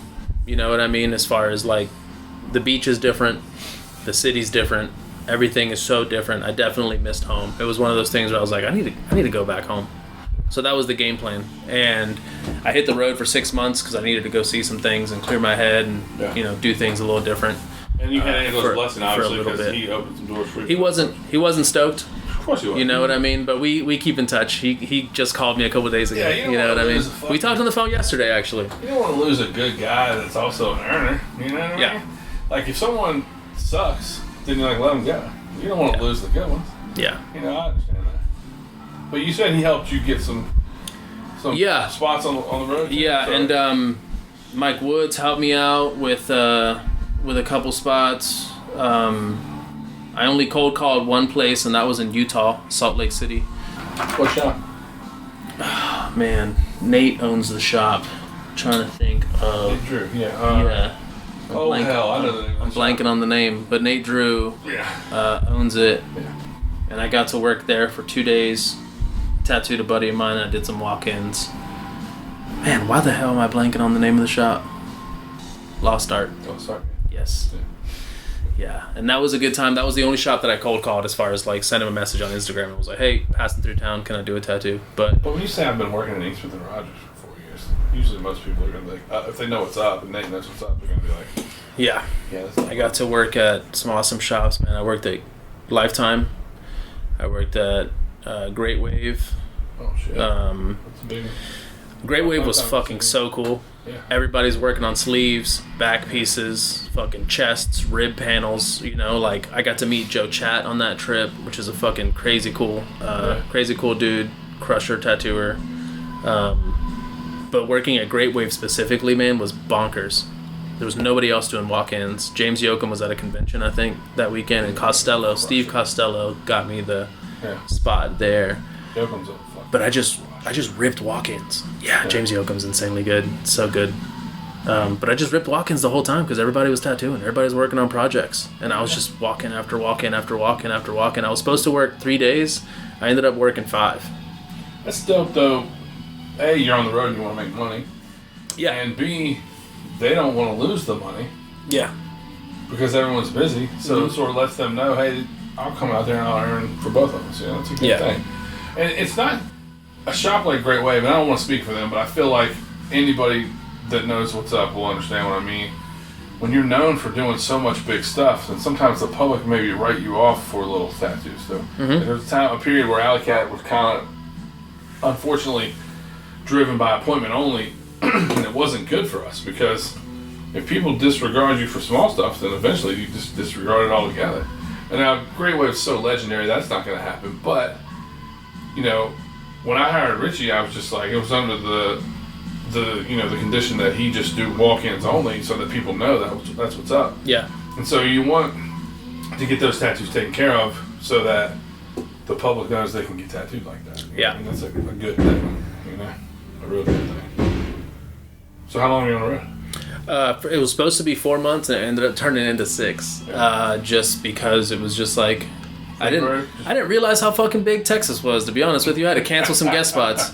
You know, speed limit's 80 miles per hour. I'm doing 100 miles per hour. It still took me 5 hours to get to where I was going. You know, like I was fucking ripping, and it was like, everything just. I started realizing I planned the trip for about 4 months. I had to buy a rooftop tent, anything I needed to live out of my fucking truck. You know. Had to get rid of a bunch of shit, sold a bunch of shit, you know, put shit on the curb, whatever. So it took me some time to prep for that trip. And then I was on the road for about 6 months. I worked at Ink Smith, made my way down to Titusville, kicked it with Mike Reed down there for a couple days. I worked at Magnolia in Tallahassee. I hope I'm not missing any of the crucial shops that I worked at, but I worked in 11 different shops. On the road, Trader Bob's. I worked at Acme. I worked at Acme Tattoo in Kentucky. J-Fish. Yeah. Mike Woods put me in touch with Jesse Gordon. That's how I got that connection, and that was fucking crucial for the trip. That was cool. My Slim Brown worked there for 10 years. Yeah, Acme is. Yeah. We met down at Ink Smith. That's the home. But yeah, man, I got to meet a whole lot of people. I got to spend like a week just in the fucking Southwest, you know, like I hit national parks for a week with a buddy of mine that flew to Austin. He met me there, and then we just traveled through. So, and you know, tattooing allows that. You're a lucky fella. Yeah, it was a beautiful thing. Yeah. Honestly, it's one of those things where like the itch was there, and I fucking scratched it in 6 months. You know what I mean? Of being on the road and like. I was still partying. I was still hanging with a few people and like had some late nights. But at the end of the day, it's like I gotta be up. I gotta be on the road. I gotta get going. Especially if you have, you know, you have to be at a tattoo shop that you've not been working at before. You don't want to show up like a prick. You know what I mean? Late, fucking hungover. You know. Well, I quit drinking before that trip, and I told myself, I'm like, I'm gonna drink on the trip. I'm gonna have a couple beers here and there. But then I was like, I saved so much money. I was obviously drinking a little too much, but I saved so much money before the trip. I was like, maybe I'll start drinking after this trip. I'm gonna save money on the road. I can't be hungover. I can't miss guest spots. I gotta be at this place at this time on this day, whatever. So I was like, 4 months from now, I'm gonna have another beer, whatever. Never drank again because I hit the road. Didn't miss it. You know you didn't need it. Yeah, and I knew that it was, you know, it's one of those things where that scale gets tipped that one direction. I'm full fucking full throttle. That direction, you know. So it was like one of those things where I was like, I can't be hungover. I gotta be here. Let me just take a break, you know. And I got back home and I was just like, everybody that I, you know, grew up with, not everybody, a lot of the people that I was like calling up, let's hang out, let's kick it. We're still doing the same fucking thing. And I was just like, I need to focus on tattooing. I need to focus on what I love and what's feeding me. Yeah, I kind of stayed away from my hometown and this scene I grew up around for almost 20 years. It had nothing to do with partying. It just had to do with progressing. It had to do with like they're still doing the same thing they was doing, and I'm trying to build like a fucking long term, like a legacy for Alley Cat, a legacy for No Lies Just Bullshit, something that I can be proud of, something where I can have long-term goals and retire one day. You know, and when I say retire one day, all that means is you don't want to reach a certain age and be like, I have nothing. You know, you want to fucking be somewhat structured in your life. Yeah. And I didn't have anybody that I grew up around with who had any sort of goals. You know what I mean? Yeah. And you gotta have some sort of goal-oriented thing to move toward. You know what I mean? And there's definitely people that I grew up with that are doing the damn thing. They own their businesses, they got families, whatever. But it was just like I needed to focus on what I needed to focus on, which was tattooing. You know. And you smoke weed? Anything? Mushrooms? I smoke weed. Anything that's natural. I was just curious if you're like freebasing life or totally fucking... No, I'm not raw dogging fully, but I'll smoke a little bit, and I feel like mushrooms tell you when it's time. Yeah, you know what I mean? Yeah, you know what I mean? absolutely. Like, I'm not gonna sit there and microdose every day. I'm not into that, but I'm also not gonna fucking trip face once a month. You know what I mean? Sure. Like when it's necessary, when the time comes. Yeah. Sure, why not? I was listening to Chris Robinson from the Black Crowes. He's like on a podcast not long ago. He's like, "Man, fuck microdosing. That's the coward's dose." Yeah. So what's funny is when I was hanging out with Mac in Jacksonville, man, I used to call them macro doses. Oh yeah. Where whatever Mac gave me is what I took. That's the dose. Yeah. Yeah. So you've seen some strange shit. Oh, I've seen some shit for sure. I mean, honestly, it's what sobered me up a little bit. I was like, I need to change. I'm not happy with the person I am. Let me just fucking switch it up a little bit. Let me pump the brakes on. Let me take a natural route, you know? And I can thank Mac and a lot of the time spent on his property out there, like, for that moment where I was like, I need to switch it up. But I will say, we're at a concert one time, front row at Billy Strings. Dude walks by, 2-gram chocolates, you gotta eat it in front of me. 2-gram chocolates, you gotta eat it in front of me. And I was just like, looked at Mac, he looks at me, go time, give us some chocolates. Unwrapped it, ate it in front of him. I look at Mac and I was like, hey Mac, how much is 2 grams? He goes, I don't know. I was like, I usually just eat whatever little cap, little stem, couple caps, couple stems, whatever. Yeah. I was like, what is 2 grams? He was like, I don't know. We're about to find out. It was one of the craziest fucking shows, bro. We were both... I mean, at one point, I hadn't blinked for like fucking 3 days. It felt like my eyes were just watering. I was just locked in, you know, like... Had an adventure that day. That's a psychedelic show. It was, yeah, it was an adventure for sure, but it was just hilarious. You know, 2-gram chocolate. Look at Mac. How much is that? No idea. All right, let's go. Let's fucking go. You know, but also you guys are fucking homies and you did it together. That's fun. Yeah, you know what I mean? Yeah. It was a lot of fun, man. We've had a lot of fun for sure. But as far as sobering up and switching it up, man, like I know that I have an addictive personality. And I put all that into tattooing as far as going back home and working where I was working at Holy City. I just fucking busted ass, bro. There was days where they were like, hey, you should take a day off. Yeah. It's like, nah, I'm chilling. This is what I want to do. But you were feeling it. You weren't feeling overworked. You were feeling motivated and inspired. No, far from burnout. You know what I mean? Like, I needed something to fill that void, and I used tattooing to fucking just push myself and grind. And I was still traveling steady, like days off, I'd fucking go here, go there, whatever. I'd take a trip, go down to Jacksonville, guesting here and there. But it was sick to go home with a clear mind. Make sure that my parents are taken care of, make sure that my friends are taken care of, family's taken care of, clients taken care of, the shop is taken care of, just grinding. You know what I mean? And good for you to be able to look at yourself and go, drinking doesn't serve me well, I'm going to put it down. Not everybody has the power to do that. We all have to do what's best for ourselves, you know what I'm saying? Absolutely. Anytime when someone figures that out, props. Yeah. For sure. So how long were you at Holy City? I was at Holy City for about 4 years. And I don't know if Travis remembers this, but he told me a long time ago during my apprenticeship to try to focus on living your life 4 years at a time. Really? Give yourself, for some reason, it always stuck with me. I don't even remember if he remembers saying that, but he was like, think about it, man. College, 4 years. High school, 4 years. Yeah. Everything is in those 4-year increments for a reason. So that fucking just stuck with me for some reason. I did 4 years learning how to tattoo, made my, apprenticing those 3 years, made my way to Inksmith. I was there for 4 years. Holy City was 4 years, And then the change was just, coming up here to guest spot since 2022, You know, I moved here in 2025. Yeah. So I was coming here to work and hang out, and I got to meet Dean, I got to meet John Henry, I got to meet Nick, or get to know Nick, you know, even more so because we've been friends for so long. It was one of those things where, like, I just saw what they were doing here. And it was like, Wow. It's insane. What about this room, dog? Yeah. How about the pressure that comes in this Are way? you kidding me, bro? Yo, I will never forget this, and I know this was back in like August or September, October, right when I first moved here. John Henry was like, "Hey, Christian, you got a second?" I was like, "Sure." I thought he might have need a fucking rinse cup or something, right? Yeah. He's like, "How would you go about shading this one area right here? I'm trying to do this thing with this one spot on this dude's leg." I'm just like looking around like, you asking me? Like, you want my opinion on how to shade something? You know? And it's crazy, man. Like, these dudes all, like, and now that I'm part of this collective, this co-op, you know what I mean? Like, everybody flows off of each other. Everybody works off of each other.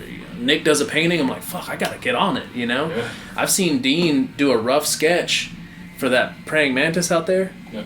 Bust it out in fucking no time. He went home 3-4 days later. That motherfucker is sitting in here hanging that big ass praying mantis, you know, and like that motivation, that fire that these dudes are just like.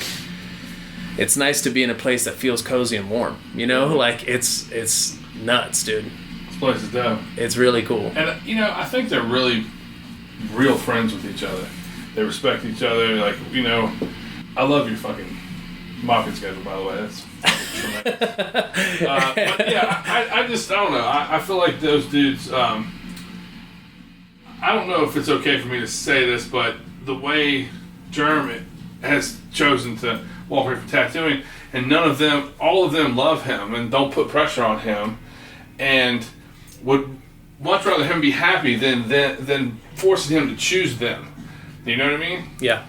And I think that there's so much to be said for them as friends. Mm-hmm. You know, I don't know if it's my place to say or whatever, and I don't know Germ really well, but I've met him and I love him. Mm-hmm. And obviously greatly respect what he's capable of. But, yeah, like, so many times, like, you're in a situation like this and people want you to conform to what they want you to do because they think it's better for you and them. And that's not terrible. No. But when someone says, well, that doesn't serve me well, and they go, okay, well, what does serve you well? And we'll treat you accordingly. Like, you're still equal. You still are equal. You're still our friend. We love you. Yeah. You don't have to fit into this box that we've decided to do. I just respect that a whole lot. Oh, and he's still in the group chat. Of course. He's still in the group chat. He still chimes in every now and then, which I fucking love. Seeing a quick, sly comment so from Germ. quick, bro. He's witty as fuck. So a couple of years ago, when Chris was still here, all of them came to Alley Cat, and we did a rowdy fucking night of just partying like a motherfucker. And bro, he just fucking lit me and everybody else's ass up, and I love that shit. Like, if we're talking that shit. Oh yeah, I'm ready to roll. And bro, he has set anybody on fire just real quick, and I just love that shit, man. Yeah, that's why I like him so much, because he was just thinking, fuck who you are. He's quick to light your ass on fire, and I love that. And I only got to work with him one time on one of the guest spots that I did here, man. And whenever Nick made the phone call, he gave me a call. He was like, "Hey, just so you know, like, Germ's stepping away. We need to fill this space." Yeah. You know what I mean? I was like, "Damn, that's awesome. Sick opportunity." And I was like, fuck, but I'm not going to work with Germ, because he was, dude, the few times I have spent with him, and I'd still see him around, I'll still go out and grab a quick little NA or something with the homies and kick it. Yeah, he'd be talking that shit, boy, he's quick. Yeah, I love it. He's quick, dude. Because he's unassuming, like, a little punk kid, you don't think he's like a trash talking machine, bro. Roast master. Yeah, bro. Love it. Shout out to Germ. But yeah, man, it's been real cool being here, man, just the motivation. Oh, my first fucking week here. I took the month of December off to go spend time in Mexico with family. I go up to Dean. I'm like, hey man, just so you know, I got a guest spot set up back home. I got to finish some projects. I'm taking this month off. I got this to do. I got that to do. I just want to make sure that you're well aware of my travel plans. He was like, that's cool. I was like, but like, I want you to know that, like, I'm taking all this time off. You know what I mean? Like, I'm trying to make sure that, like, you're aware of that. And he was just like, hey man, you can do whatever the fuck you want. Respectfully. Like, you can do whatever the fuck you want. Yeah. And I was just like, okay. Bro, the first day when I didn't have an appointment and I just woke up, sat on the couch and was like, I'm gonna go outside. I'm gonna go fuck it. I got the day off, you know? Like, I don't have to be at the shop. Yeah. Nobody was texting me to fucking find out where I was. You know what I mean? Yeah. Like, all those 10 years I spent in street shops, having a schedule, gotta be there. Who's covering for you? If you're going out of town, get somebody to come guest spot, whatever. Yeah. Bro, it's a whole new world. Different world, yeah. It's a whole new world, and it feels great, It's a man. whole new year. Yeah, it's also like you gotta hold yourself accountable. I was gonna say, when no one's calling to see where you're at, you gotta know when to show up, and it's up to you to bring a motherfucker in here, and you gotta fill that fucking appointment book of yours. Yep. Yeah. And, it's your calendar. Oh, the bills are still there. You know what I mean? Right. Yeah. So it's like, I'm still trying to hustle and grind and do what I can, man. But it's also like the freedom is like, you got to break that a little bit of like having that freedom, and it's I'm gonna stay home and work on a painting. Yeah. Like that the banner that's above the door over there. I hung it up. And I made a weird space up underneath it, and I was like, I gotta fill that fucking space. So I went home, I ripped a piece of canvas, I started it on Saturday, I came in and hung it up on Tuesday, because I had some time off to fucking hustle and grind. Get it on. So yeah, it's a crazy feeling, but it feels good. It feels good to be here, man. Like, these dudes are all super supportive, and I mean, John Henry will roast my ass for sure. We'll talk some shit, you know what I mean? But at the same time, it's like, the motivation is always there. Yeah. Even just walking through these doors, you know what I mean? It's sick. It's a room. You found yourself in a good spot. Yeah, man. Well, congratulations, man. And thank you so much for your time and doing this. I know I sprung it on you. Oh, absolutely, man. I appreciate the talk and I appreciate the time. I'm grateful for your time, man. It's been fun. It's been fun kicking it. You want to tell folks how to see your tattoos and get tattooed by you? Yeah. I am at Serpent and the Rainbow in Asheville, North Carolina. Online, I am Elias.tattoos, ELIAS. Look for the feet in the bathtub with a hot dog on a styrofoam plate. That's my profile photo. And yeah, come find me at Serpent and the Rainbow. Thanks, dog. Yeah, absolutely. Thank you. It was fun. I appreciate you.